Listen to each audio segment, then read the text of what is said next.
ഇതില്ല. അപ്പൊ love affair ഏറ്റവും വലിയ ഒരു സ്ഥലമാണ് ഡൽഹിയിൽ പൊതുവെ ഒരു ഇതുണ്ട്, JNU എന്ന് പറഞ്ഞാൽ അതാണ്. പിന്നെ അപ്പൊ അന്ന് അവര് ഇത് എഴുതി ഉണ്ടാക്കി കൊടുത്തത്, അതൊരു എക്സാമ്പിൾ പറയാം. നമ്മുടെ professor TK Oommen, very famous sociologist, head of sociology department. എന്റെ എക്സാമ്പിൾ പറയാണ്. ഇപ്പൊ പ്രൊഫസർ TK ഉമ്മൻ എഴുതിയിട്ട് അതിന്റെ നേരെ എഴുതിയിരിക്കുന്നത് Kerala produces cashew nuts, but cashew remains in Kerala and the nuts come out. I don't mean anything, it's just a tamash. അത് പറയുന്നതേ ഉള്ളൂ. അങ്ങനെ വന്നിട്ട് എന്റെ മോളിയുടെ കൂടെ പേര് എഴുതിയിട്ട് അതിന് നേരെ എഴുതിക്കുന്ന Adam and Eve of JNU. അതൊരു ഫസ്റ്റ് ലവേഴ്സ് എന്നുള്ള ആ ഒരു ഇതാണ് ഞാൻ ക്രിയേറ്റ് ചെയ്തത്.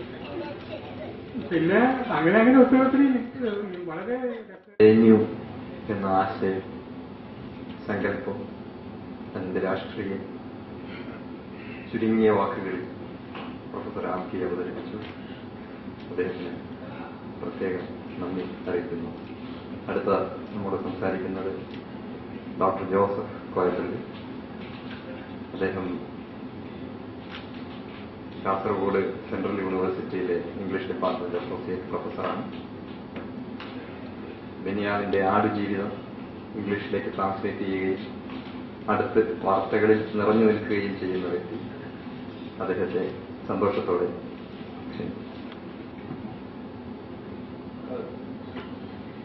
Professor Panikar, Professor Ramki, my dear JNU friends, colleagues, and their family members and members of the media. Initially, I would like to thank Swapna Petronis for this good effort of bringing together all the, or most of the, or some of the JNU members back in Kerala to the first ever JNU meet. I'm sure, I was told that there was a previous attempt. A group of old JNUites did meet in Kerala, but now we are planning to have a new beginning, a more meaningful beginning.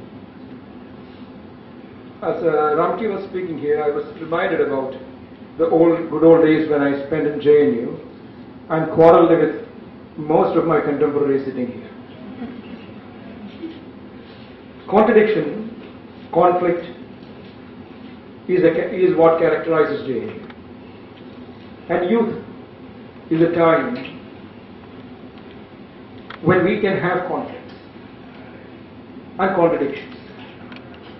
Without that, there is no life. What Ramki was telling us about some time back, about what is wrong with JNU today, is about the bureaucratization of education. How bureaucrats are coming into having an upper hand in the educational field all over India. It is no more the direct presence of the government, but the invisible hands of the government or the administration through other means of controlling education. That's what we see today. I've been in Kerala. I mean, this is actually my first assignment, academic assignment in Kerala. I joined Kasaragod Central University only 3 years ago, or precisely 2.5 years ago. I was mostly working outside Kerala, and only recently I joined. And I was really shocked when I see the situation of education in Kerala, where we mostly try to recycle things. When we say research, it's mostly research. And there is nothing, such a brilliant community, such wonderful brain power. How it is wasted by bureaucratization of education. Kerala is the best example. And maybe that's where we can do something. As JNUites, youth, I told you, is not a state of the physique, is a state of the mind.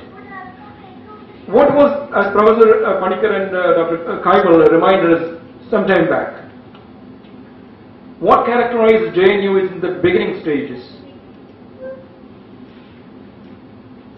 was some professors who tried to challenge the established notion that foreign teachers or academics must be brought in to vitalize our education system.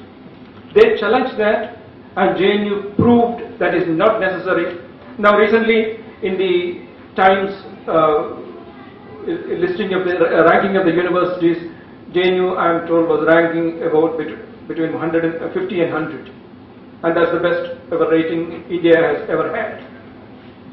It is not impossible in Kerala. I was wondering why it is not possible in Kerala. Such wonderful manpower. Unfortunately, we have primary education, no higher education. What is happening here? Maybe that's where we can do something. Every step, or we are not allowed to learn. This is what mostly happens in the universities of Kerala. Are we creatively engaging in this debate?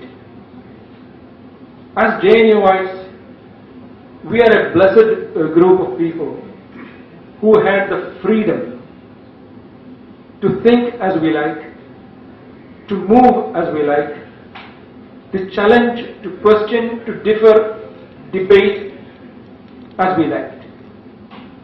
Are we giving that freedom to the society of Kerala today? Ramki was telling some time back, it is a good fortune if somebody comes home safely after disagreeing with some other members of the society.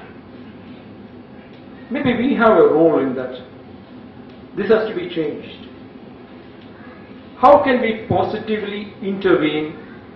See, the point is, it is time that we pay back. We reaped the benefit of a system which is the best in the world, and now it is time that we pay it back. How can we do that? Maybe, as Swapna suggested in the afternoon session, maybe we might be able to think something about that. It has been an extremely nice, happy occasion when we all met and listened to the old stalwarts.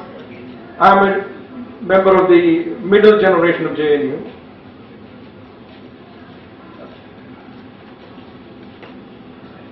We are very happy to have Professor Panikkar and the first batch of JNU students to be here on the dais, and more people are joining them, and we will listen to most of them. And I wish all the very best to this gathering, and I wish we will have a more meaningful outcome at the end of the day. Thank you very much. Invite Urmila Krishnan. She is doing PhD in the Department of Education. Hello everyone. I didn't know when I was coming, I didn't know that I'm supposed to speak here. So I don't know.